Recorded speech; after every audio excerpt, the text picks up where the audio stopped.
welcome to the first Addicted to Cars podcast. My name's Scott Newman. I've been an automotive journalist for around 15 years, and I'm joined by Stephen Ottley, who's been a motorsport and automotive journalist for even longer. Hello, Steve. Hey, Scotty, how's it going? Going very well. Every week we'll be discussing news, reviews, cars for sale, and motorsport. So, as the title suggests, we're addicted to cars. So, without further ado, let's get stuck in with some news. And last weekend was the second running of the new Melbourne Motor Show.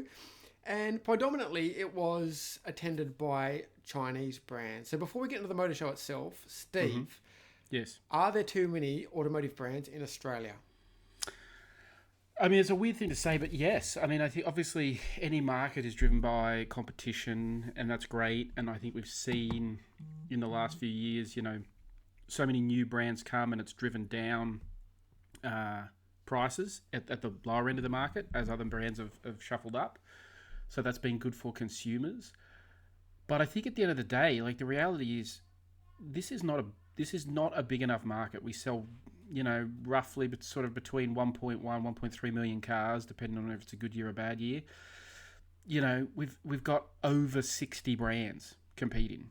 And the reality is, the pie's not going to get much bigger, so the pieces are only going to get smaller, right? So there's just a smaller and smaller share. So I think that's going to lead to not every brand surviving, and that ultimately is going to be bad for consumers, because if you end up with a car X and brand X disappears, what do? That's not good for you.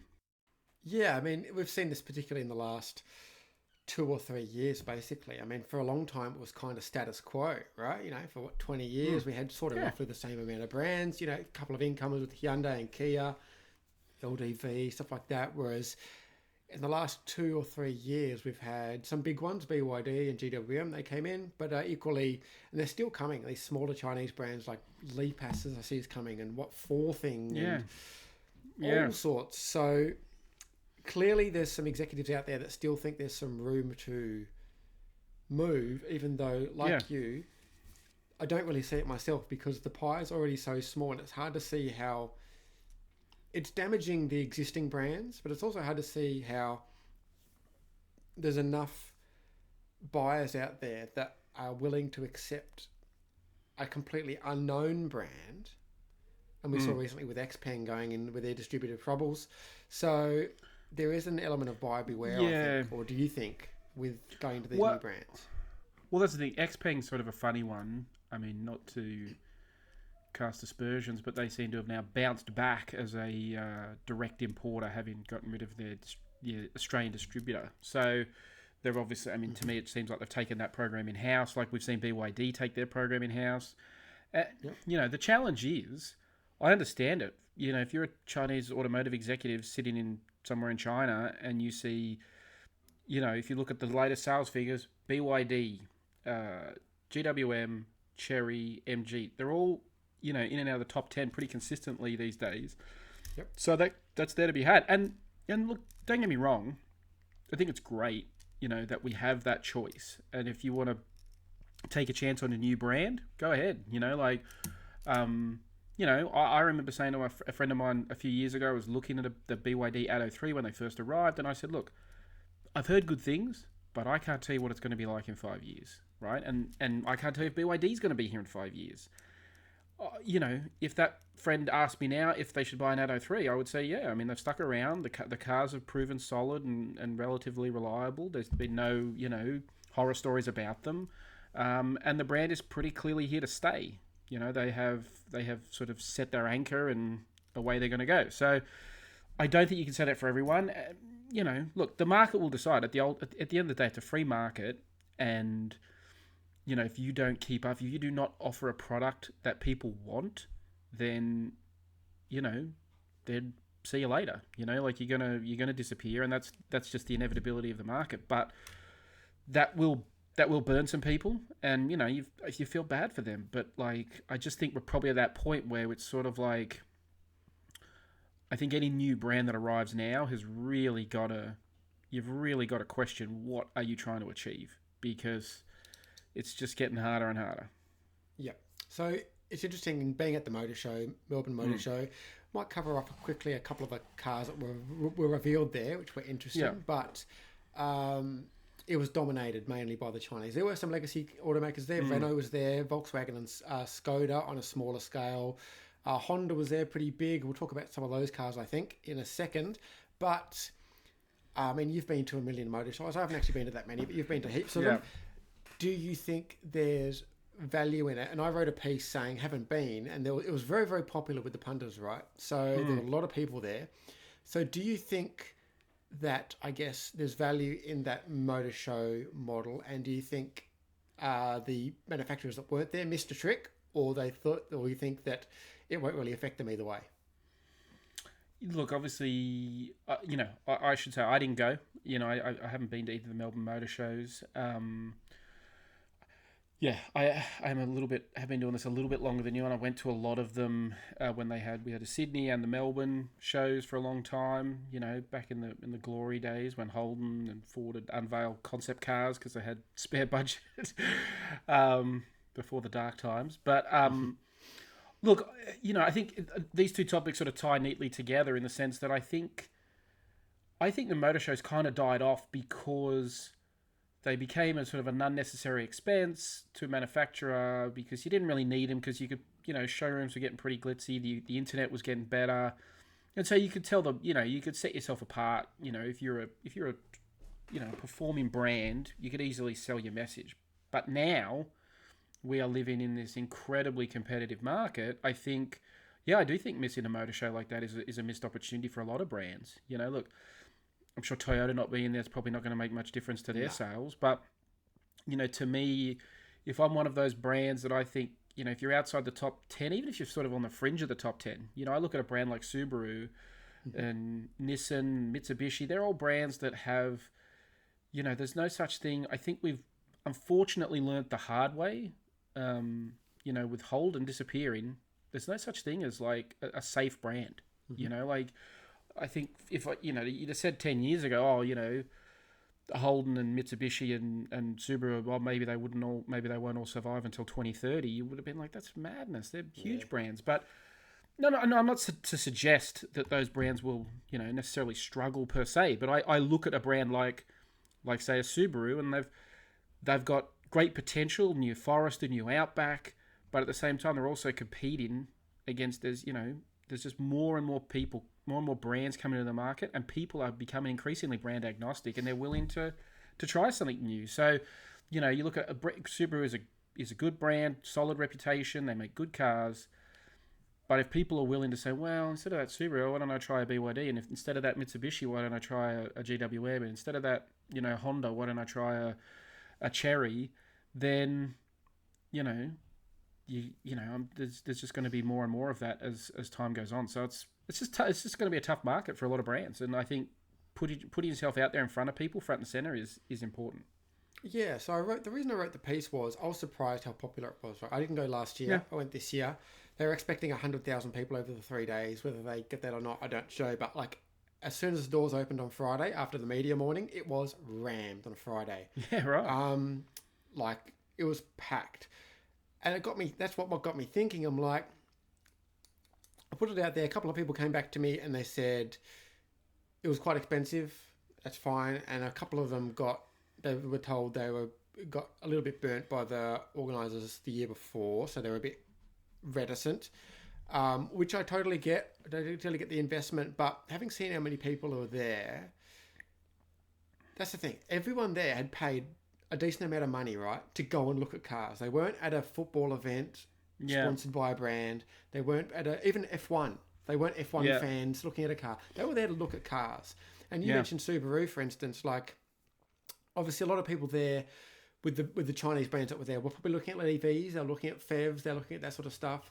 So, Subaru could have had their New Wilderness ones, or their Trail Seeker, or their Solterra there.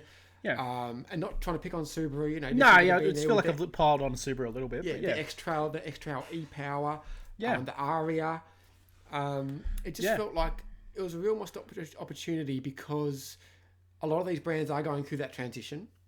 A lot of people, I don't think, know that these brands are coming out with these products. You know, Mazda with the E versions. Yeah.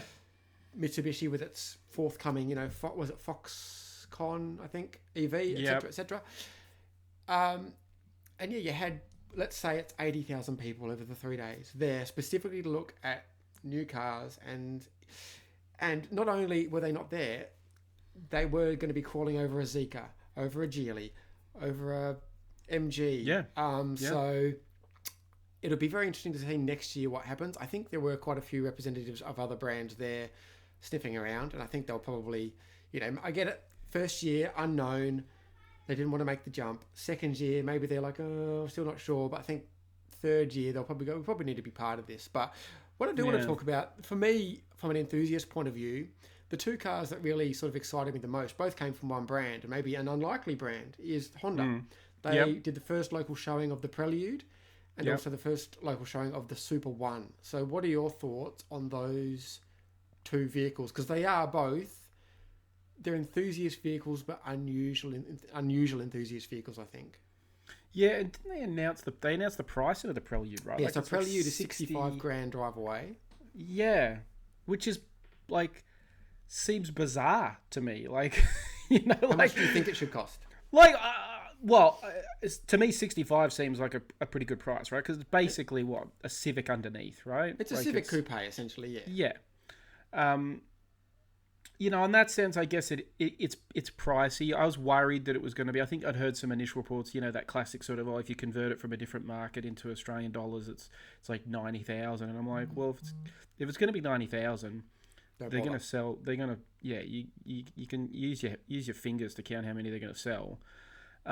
Look, 65 is it's good. It's still, obviously it's a front wheel drive car, so it's not like a, we'll see. Obviously the Civic is a good car dynamically, but is it an epic, $65,000 performance car that, is going to excite enthusiasts in the same way that say a GR86 will, or MX-5 or something like that. So it's interesting. What I heard from people that have been at the show is when you walked in, they had the new Prelude next to the old Prelude, which is a great example of sort of saying, hey, we've been here. We've been here before, we've done this, and so that's impressive. And I think that's important to sort of send that message. But I think the Super One is a, an incredibly exciting car. I think it's a funky looking EV. I think it's going to be interesting. Obviously, you see a lot of those grey imports like the Honda M-Box and things like that driving around. There's obviously a growing market for that kind of car. Like there is a little bit of that, K car JDM style, enthusiast audience that's growing. So, kudos to Honda for sort of, I guess, introducing some exciting cars into their lineup, not that the Civic, this is the thing, Honda have pretty good cars. I think, like I say, I don't think they're in danger because they have bad cars. I think they're in danger just because the market's so competitive. So yeah, I think they both look pretty cool. Yeah, absolutely. I mean, the pricing on the Super One's going to be fascinating. I think, I think at the lower end, if they can get it for like $39,990, that would be a real kudos. I suspect a purely gut feeling, it'll be somewhere maybe in the sort of early mid 40s.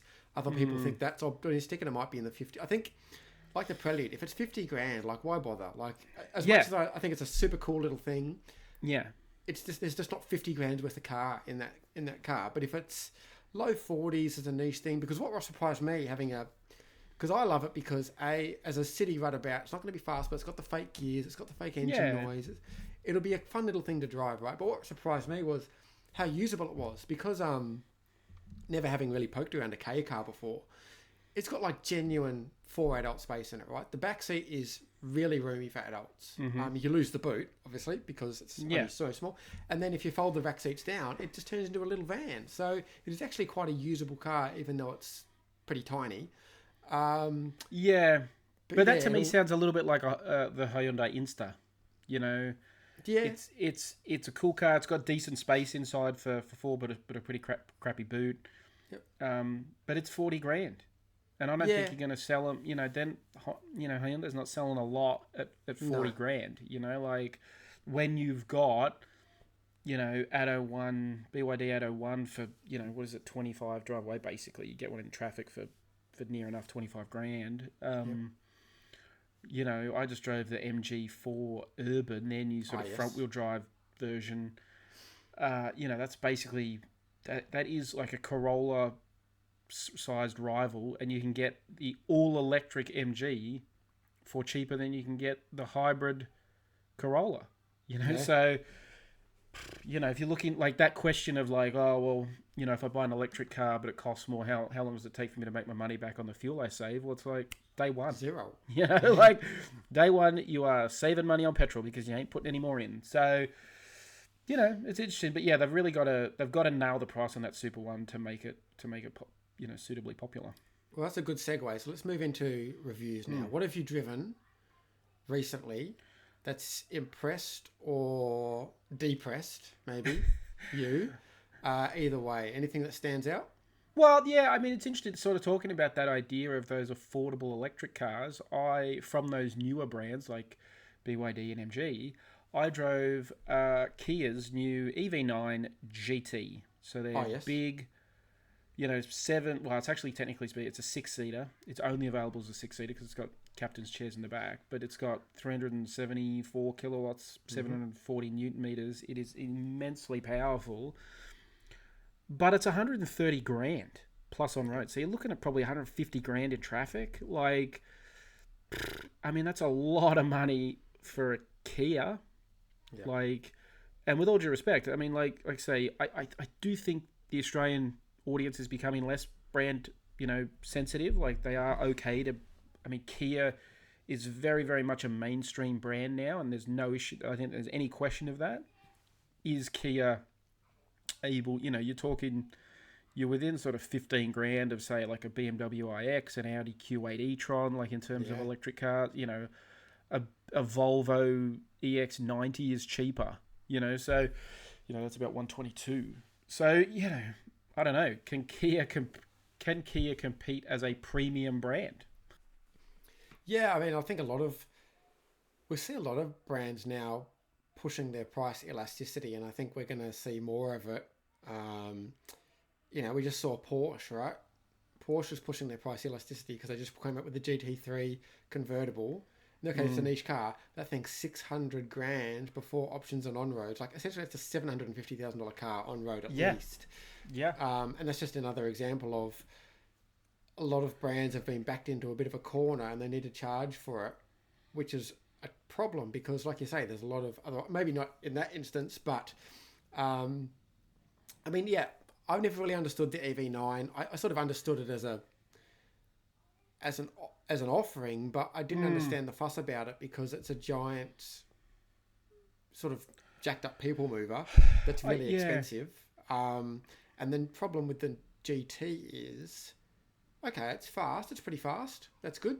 It's not outrageously fast, but it's fast enough. But it's the problem for me is it's fast. You lose all the range. Yeah, but like 500 k's of range isn't bad, but everything you do to make it a performance car, bigger wheels, stickier tires, then cuts the range, which then hurts its prospects. The problem for me is, like, even at 500k range is fine. It's more that I don't need 370 kilowatts in a luxury style, like you say, kind of people movery, SUV. Like, to me, it's like EV9 seems like a really family focused kind of vehicle, right? Like, it's if you've got a Land Cruiser or a Patrol and you want to stop spending a fortune filling it up, but you don't want to sacrifice the space, then an EV9 kind of makes sense. But like at 130 to 150 grand, it's like, it's a lot of money. Like, that goes to what you're saying, is that at that point it's then a brand exercise, right? I'm buying this because of the way it looks and the badge and the way it makes me feel, and can Kia pull that off? I think it's probably fair to say they haven't pulled it off yet. No. But maybe this is the turning point. I mean, I don't know. I don't know. I would actually question. I think there's probably question marks over the whole large electric vehicle market, right? Like, essentially, I was looking at sales data just this morning, and the Denza B8 is already outselling both the EV9 and the Hyundai Ioniq 9, the sister car, plug-in hybrid just makes so much more sense. Yeah. Right. If it's a more gradual step, sure, but it's also like, if you're looking to take a long, those bigger SUVs, you tend to take them on longer trips. Yep. Having the ability to just top it up with petrol is, fantastic. And then if you can drive it on the electric motors around town, great. But, like having that flexibility, I think, is what buyers in that end of the market want. Yeah, 100% agree. 100% agree. So what have you been driving? I'm going to go something that isn't electric. What's electrified? I've been very lucky in the last couple of weeks that I've driven a brace of Ferraris. Sure. Like buses. I mean, why would you just buy drive one Ferrari? That's lame. They're like buses. You wait all day for one, and then two come along at once. So in the space of a couple of weeks, I drove the 12 Cilindri, or 12 Cilindri, but I'm not going to try and say that because I sound ridiculous when I try and speak Italian. Yeah. And the new Testarossa. Okay. So it's interesting in that, and I've got reviews and content coming out, and I don't want to necessarily spoil that, but what was interesting is that one obviously is rear-wheel drive, naturally aspirated V12, very much a purist car like the modern day Daytona, and the other one is kind of the facelift of the SF90. It's hybrid, it's controversially styled, even though I think it is growing on me, and I think it looks better in the middle. But you only have to go on any Instagram post to see that some people aren't a fan. But what really surprised me was that I loved one more than the other. Both are very, very impressive. Everything Ferrari does at the moment is impressive, right? From an engineering point of view, from a technological point of view. These cars were pretty much the same price as well. Both well over $1 million, which is pretty scary. But what surprised me is that I really liked the one that can operate purely electrically and is all-wheel drive. More so than the 12 Cilindri, which was still a very impressive thing, but it's a bit of an animal. It sounds really weird, but it's almost got too much engine. It's got so much power. You just cannot use it. Like getting to full throttle. Never thought I'd hear you say that. Well, a couple of people have said that, but it must be a lot of engine. Partly it's, the regulatory, it exists for a world where there are no speed limits and you can drive between 180 and 250 k's an hour, right? Yeah. And obviously, Australia isn't that. But on your typical winding road, like, even most fast cars, say like a GT3, you drove a GT3 not long ago, or even that Taycan Turbo you had, you can still squirt it to full throttle, kind of. Well, Taycan Turbo GT maybe not, but maybe I get what you're saying. Taycan Turbo GT is probably that's probably the closest comp in terms of what I've driven lately. You sort of can't even get to full throttle. It almost becomes a frustration. You're like, I'm not even using what this car's got for a fraction of a second. Yeah, that feeling of like, man, this is really fast. Like, this is really crazy fast. And then you feel like, wait a second, my foot is not all the way down. Yeah. Like where are we going from here? Like, it's crazy.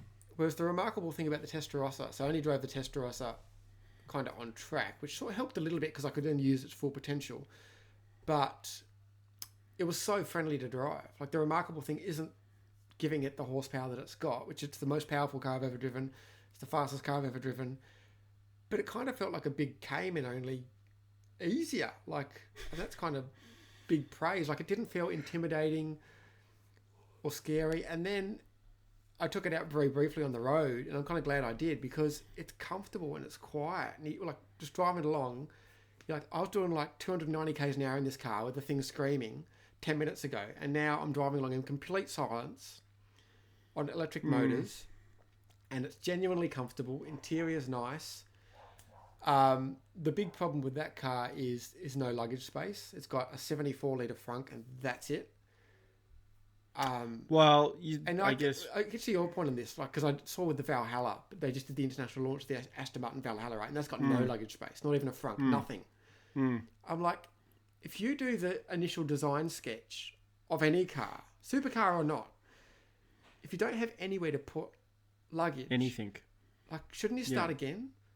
Like, it's a pretty, I mean, even if it's a toy, it's a fairly fundamental thing that you need to put things somewhere, like even just a helmet to go to the racetrack, for God's sake. Like, yeah. I mean, if you can't take anything, that to me is a bit of a red flag. Like to be honest, like you're talking about how it's amazing on a track and fantastic on the road and comfortable, blah blah blah. It's like it's $1 million. Yeah. You know, I want a lot of car for $1 million. I want it to sort of do everything, and that includes, you know, okay, you're probably not going to take it to the local supermarket, but if you go somewhere that, you know, like if you can only take what is on your person, then I don't, you know, I don't know, maybe we're not living in that environment. Maybe, you know, you're supposed to get your always say luggage that. They're like, pre-sent. if you're rich enough to have this, you can send your luggage ahead. I'm like, does anyone really do that? Maybe. I mean, maybe if you're doing your track day, you probably, if you're buying a Valhalla, maybe you're doing your track day in your I guess so. Valkyrie AMR Pro, and so you know, Aston Martin will set up the garage for you.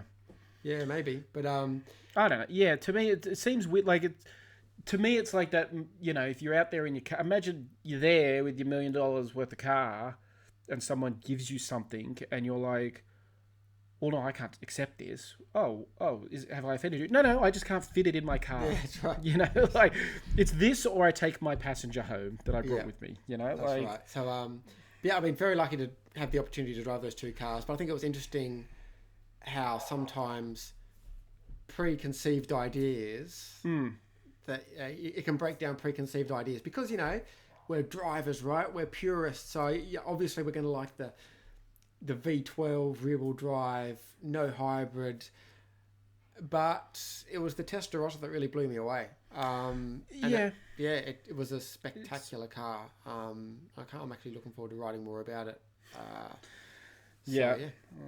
have to drive it, but yeah, I mean, it's interesting. You touched on the design. I would like to talk about that just for a minute before we move on, but because I think what's interesting about Ferrari design to me is that it has, for like, you know, the better part of, you know, its entire existence up until very, very recently, what you would say this signature design trait of a Ferrari was nothing.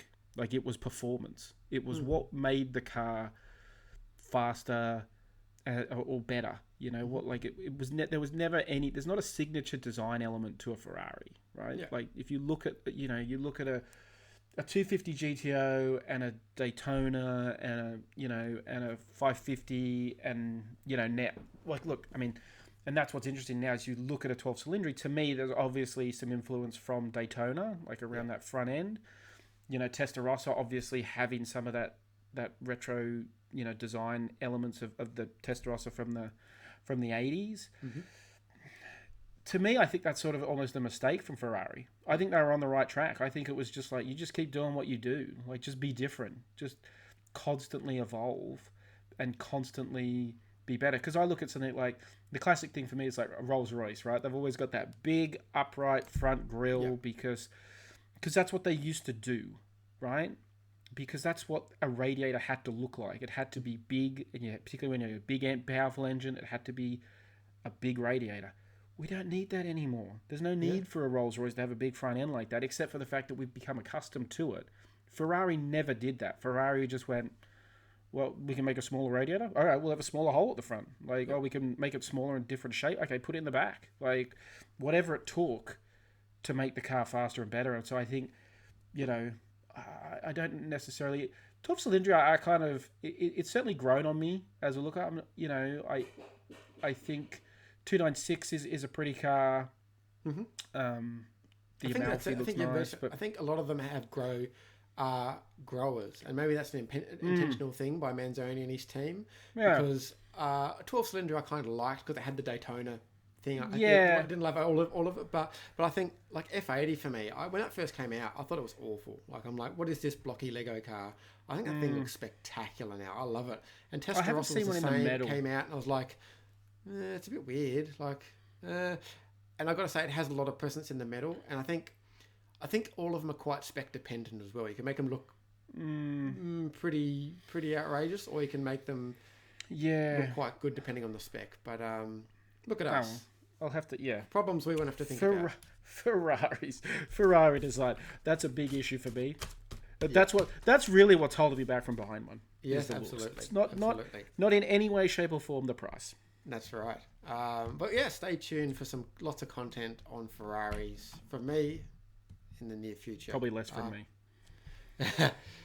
Let's move on to some, what also classifies cars for sale. Each week we want to talk about cars for sale. There might be cheap cars, there might be expensive cars, there might be a crazy little challenge we set ourselves.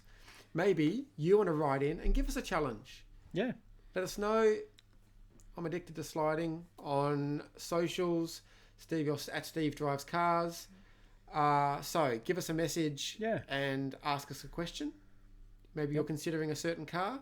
But for this week, being the first episode, we don't have a question. So I just happened to be talking with some mates and looking at some cars for sale. So I said to Steve, if you had to buy a coupe or convertible, enthusiast focused, sports car, could be a luxury sports car, but a sports car, but around $70,000 basically. Let's put a $70,000 price cap on it. Not a million. You don't want to stick to your usual $1 million car. No, I'm going for the people. For the people, a budget, $70,000. Right. Okay. So we're going to go draft style. So one of us is going to pick first. We'll do the top 5, and then if you want to pick one that's already been picked, tough luck.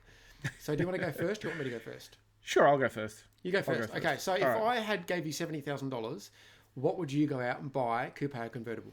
So are we going top to bottom? Because this is your first pick in the draft. My first choice. Okay. Pool. Okay. In that sense, I mean, look. To be honest, this is one of those lists that I think you could go either way. I would go out and buy myself a Mazda MX-5. A Mazda MX-5? Yeah. If it's a convertible, like it is undoubtedly a convertible. I did not expect that. Yeah. I mean, you buy one new for under $70,000. I mean, you could buy 2 of them almost. Yeah. I love it. I always say my favorite. You could buy me one too. Yeah, matching.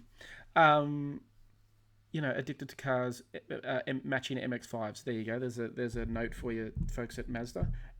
We get some stickers on the back. No, I mean, I think it's like I say, the thing I love about the current MX-5 is that the lever to move the seat is as small as it can actually be and still be reliable. Like they thinned out the piece of metal that moves the seat backwards and forwards.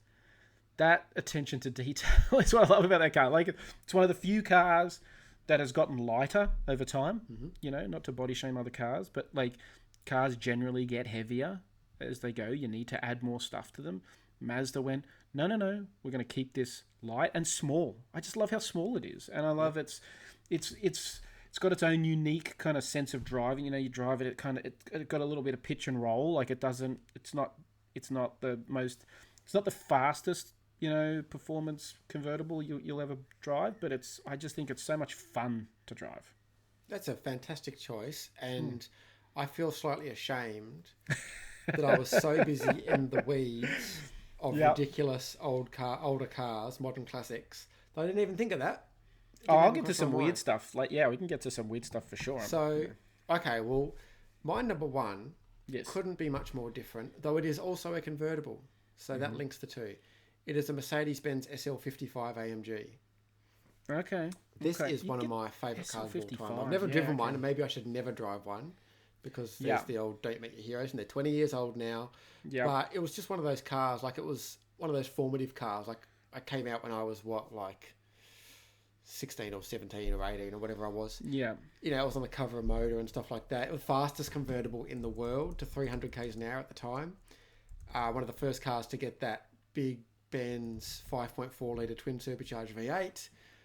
I think they look fantastic. Others disagree. They're pretty disastrous in terms of maintenance. Like the air suspension is notoriously tends to fail, and same with the electric roofs. But you can get a very well cared for one now. There's a few for sale at the moment for about $70,000. And that is a spectacular amount of car for the money, I think. So, number 2 for me, SL55 AMG.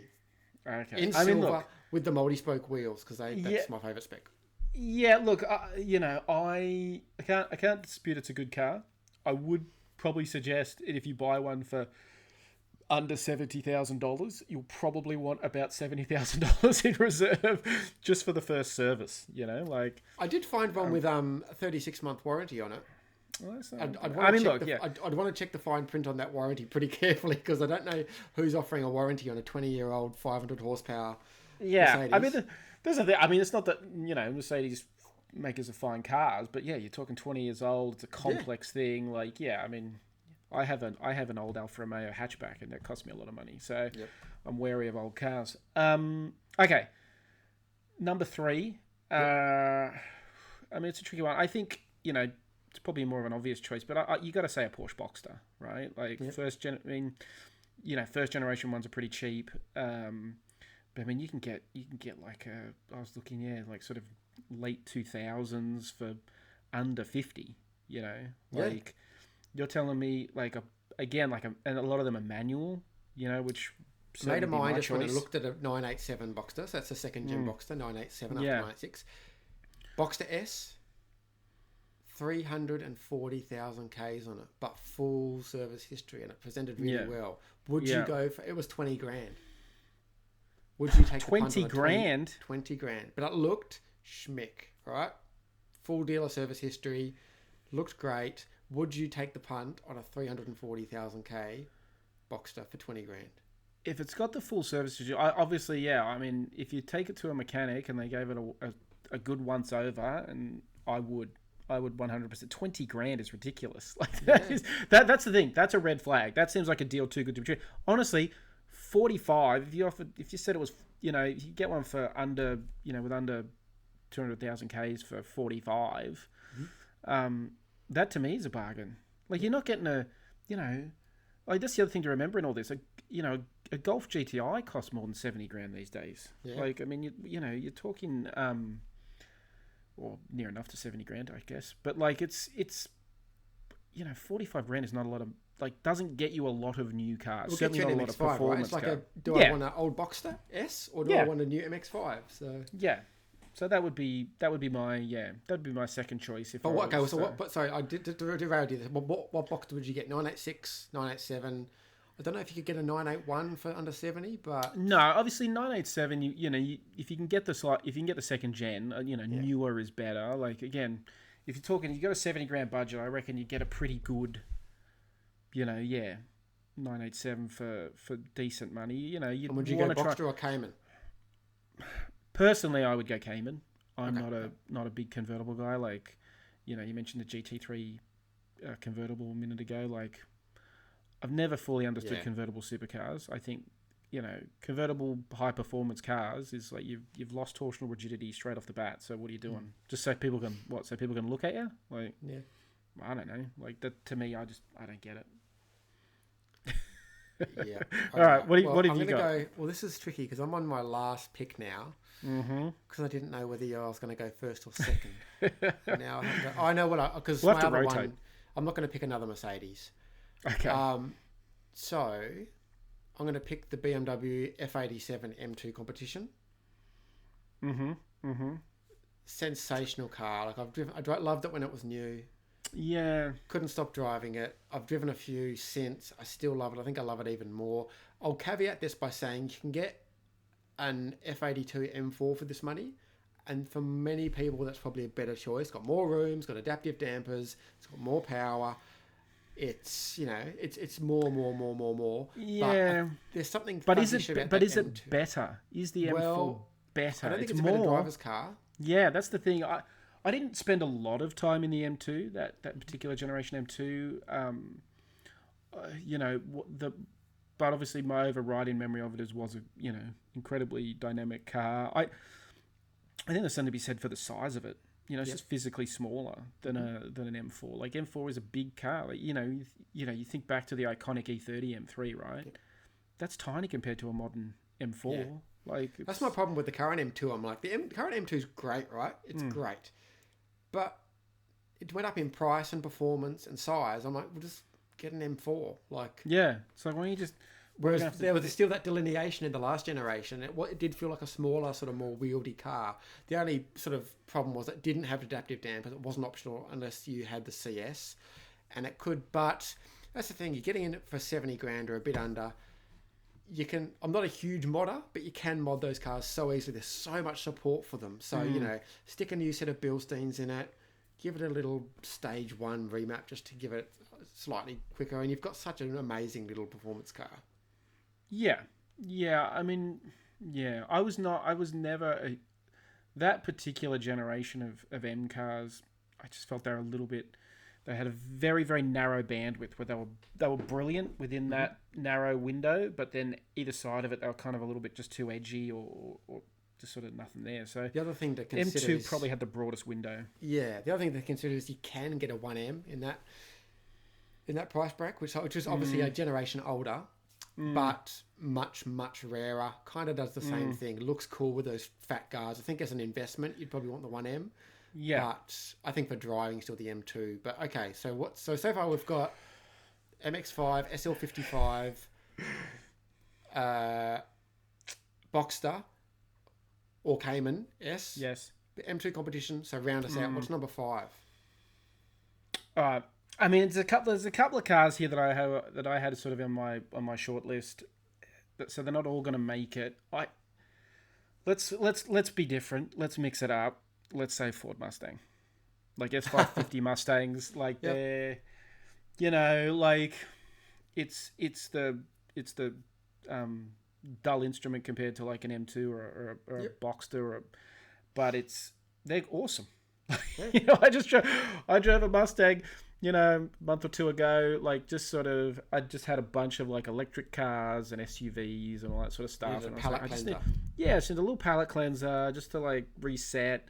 And I was like, Ford, can I drive a Mustang? Like, sure. They gave me a Dark Horse, and I'm like, this thing is just amazing. Like, that car is amazing. But just the like the 550 when it first came out, when it first arrived, like it was super affordable for a V8 rear-wheel drive coupe. Like it was incredible. Like everyone, I remember the initial criticism around that car was, the interior's no good. It's cheap plastic. It's like, well, yeah. Where do you think they're saving money? Yeah. Like, do you want a 4-cylinder with like soft leather interior and fantastic? The irony was our cars had the premium interior in them. Yeah, but it's like, of course, like this is why it doesn't cost $150,000 or $250,000 like a the next best V8. I mean, there's very, very few rear-wheel drive V8 cars you can buy new now. So, but on the used sense, like, look, obviously, it's you'd want to try and pick a good low Ks one, like I think it's probably, some of them, it'd be a bit of potluck in terms of some of them will have had a harder life than others, shall we say, someone probably. But again, there's so many parts out there, and parts aren't expensive for them, because I think it is a car you could run on a reasonable budget. Yeah, and a car, a car, there's lots of bits out there, right? Like with Herods and RTR and all that sort of stuff. If you want to mod them, like. Anything American like that, popular, Mustang I'll also say something an institution. Else. Mustang pricing has gone up quite a lot with basically the new one, the S650 plus, envious tax and stuff like that. But if you look, I actually excluded them. I went cars more than 20,000 Ks because otherwise you just get hundreds of Mustangs. But also, Ford probably won't thank me for saying this, but there are a lot of demo or new Mustangs on sale at the moment. I reckon if you found the right dealer and you were a particularly skilled negotiator, you might get a new one for 70 or pretty close to. Maybe. There's quite a few out there. You're talking like, I think they're asking like 73 plus on-road costs for, 5,000 Ks on the clock dealer demo. So... You might not even have to have an S550. You might be able to get pretty much a brand new one for 70 grand. Maybe. And that's a lot of car for the money. So it is a heck of a lot of car for the money. Yeah, like you, I just drove one, and it was, apart from the auto, it was bog standard. No Magna Ride, no seats, but it was really nice spec, and it is just a really cool car still. So yeah, I mean, it's easy. It's easy to forget that it is. It's just a great car. Like it's fun. Yeah, it's not the sharpest sports car on the market, but it's got a dirty great big V8. Sounds the absolute business, and it drives good. Like it's not terrible. Like they've certainly S550 was the first Mustang designed sort of for the world to go outside of America. And, obviously 650 is better because they've learnt lessons, but, it's hardly terrible. So, right. I would think, under 70, you'd get a fair bit of Mustang for that kind of money. Well, that's our list. That's our top 5. Mm-hmm. Yeah. Let us know in the comments what you would pick. So 70 grand, sporty, performance focused. Coupe or drop top. Yeah, coupe or drop top. So let's round things out with some motorsport chat. So I want to talk about WRC Croatia first, because not a lot of people watch WRC, even though they probably should. But even as a diehard, it can be kind of hard to follow sometimes.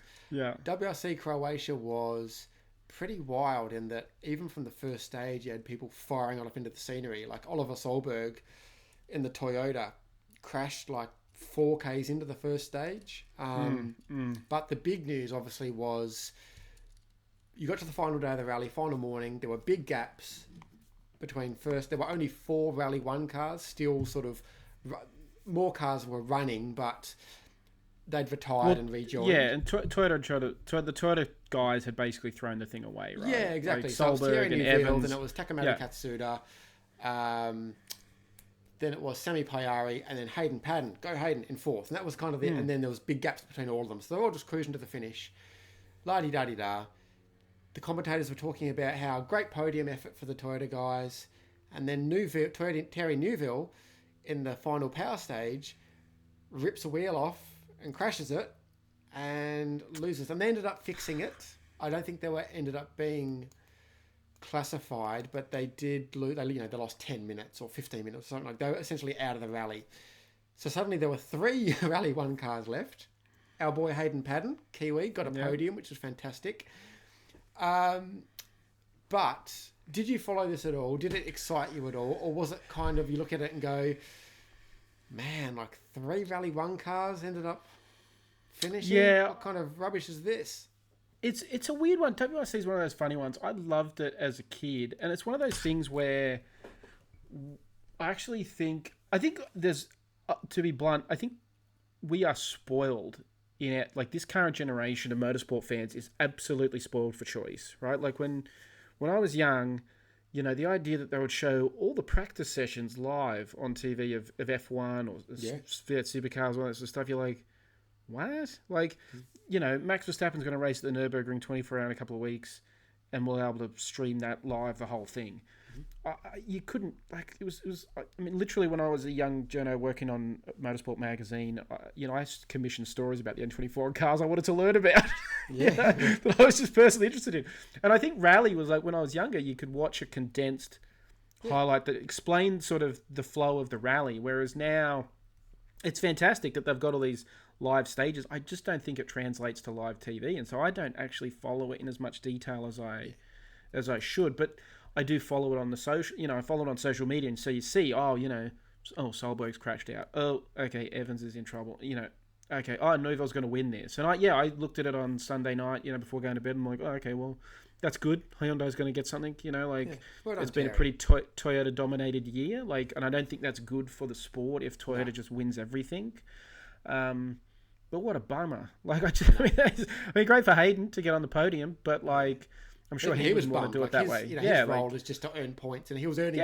He was happy with 4th, right? Yeah. So and it would have been better for him and for Hyundai to have a 1st and 4th point haul as opposed to So I do hope we can talk. We'll probably dive into this on another episode, but I mean the new rules hopefully will reinvigorate the sport, because when you end up with sort of just a couple of cars running at the end, that's like, to your point, that the good thing was that after that top 3 there were 8 Rally 2 cars, I think 9 Rally 2 cars, and they were fighting all rally, right? Some people had punctures here and there, but it was constantly, I'd be amazed if one driver won 2 stages in a row. It was constantly back and forth. So that bodes really well, to your point, next year, when there's sort of that Rally 2 level playing field. Yeah, okay, the cars will be slower, but they still look really, really cool. And you could have let's be honest though. Lots of people came out. If you go all the top drivers and all the current drivers, there could be 25 people fighting for a win, which is pretty exciting. So hopefully. That's what you want, right? I think you want it to just be more competitive, right? Like, again, when I was watching it in the sort of the mid to late 90s, Yeah. you know, obviously Tommy Mäkinen dominated, but you still had, you know, Tommy, You had Richard 25 Burns World at Rally cars rocking up to a Mitsubishis. rally. Yeah, you had 2 Mitsubishis, at least 2 Subarus, sometimes 3, you know, and they'd have like a Piero Liardi or whatever you get in there. You'd have, you know, your Peugeots, Citroens, and then, you know, the 2000s. I mean, at some point, you know, Skoda. freaking Peugeot would show up on those tarmac rallies with their 2-wheel drive cars. Yeah, Gilles Panizzi would get in there and be like, I don't need all-wheel drive. I'll just win with 2-wheel drive. Thank you very much. And so it was just, yeah, you want a little bit more uncertainty, a little bit more competition. And I think there's a problem with so many motorsports now is everything's got to be faster. And it's like, how fast? I mean, if you put a not, you know, late 90s Subaru on a stage with against a modern Rally 1 car, it's going to be nowhere near. I mean, it gets smoked by a Rally 2 car. Yeah. But what's going to look more spectacular? Yep. You know, like, what are people going to remember in 20 years? Like, you know, those cars are iconic for a reason, you know, and part absolutely. of it is the competition. Well, So, funny. yeah. It's funny you mentioned entertainment because you wanted to talk about some comments made from F1 CEO Stefano Domenicali, and obviously we won't go into it all today in terms of the F1 2026 rules. Yeah. Everyone's going to have their own opinion about that, but his comments were interesting, talking to some of the media about the reaction to the 2026 rules. Yeah, well, he talked to autosport.com, and, you know, like, one of his quotes was, I can see an incredible result in terms of positivity from the bigger fan base on what is the effect on racing. Definitely, I take on board the criticism related to certain situations that we have to manage, mainly related to qualifying. You know, you can look the quotes up online. The bottom line is, I get it. I get it in the sense that he is the F1 CEO, you know. The CEO of McDonald's is not going to come out and go, these burgers are terrible for your health. They are not healthy in any way, shape, or form. Like, we've done a terrible job. He's not going to criticize, but I do hope this is a smokescreen because, you know, one of his other comments was around, he basically compared it to the turbo era, like the overtaking, and people saying the overtaking is artificial. But, you know, in the turbo era, people forget that in the, you know, not that long ago in the turbo era, which, let's be clear, that was like 40 plus years ago.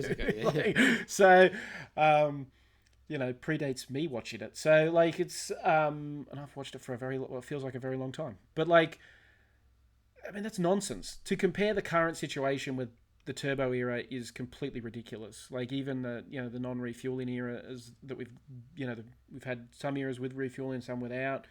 You know, to suggest that, like, going off boost or, like, managing fuel consumption is the same as one car having, like, an extra 350 kilowatts of power or whatever it is. You know, one car having a boost button and the other one not. Like, to me is bizarre. And what it sort of speaks to is this, and again, we can dive into it. It's probably a longer conversation, but, you know, what is F1? Yeah. Is F1? This is the first time F1 has really, like, you know, it's now run by, you know, an American business that wants to make money. You know, they do not have, even, you know, for all of his, you know, controversies and all of the ills that you know, you can, you know, point at him. Bernie Ecclestone used to run a race team. Like, he used to race cars in his youth. Like, he was someone who was interested in motorsport. The people that own it now are interested in the business side of it. And so, to me, it's a worry if they go, well, the new fans kind of like it. And it's like, well, do they? Do we even know that? Because I've not seen anyone sort of overwhelmingly in favour of the rules. And I think, you know, the qualifying stuff is just, I mean, the super clipping, which is just, you know, a stupid phrase. Like, that to me is just terrible. Like, I don't get it. You know, like, I really don't understand the appeal of it. It's the same as, like, I tried to explain it to a friend, and I use the analogy, like, you know, it's the equivalent of, like, you know, like, let's take Carl Reindler, for example, our friend who drives the medical car, right? He used to race cars. he drives the medical car because he's really fast at driving that car.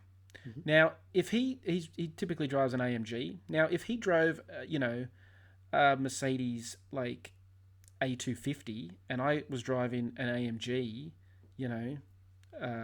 let's say an AMG 1, chances are I'd be faster than him.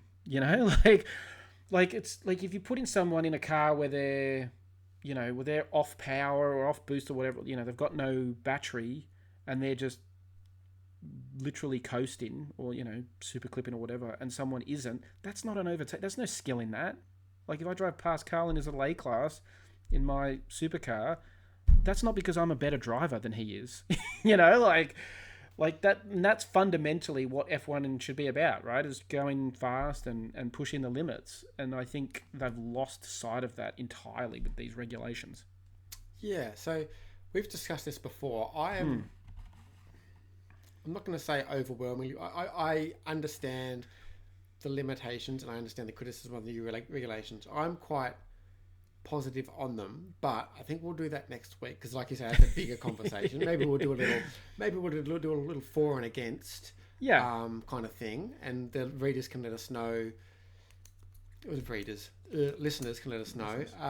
And to be honest, I think you'll probably win that one.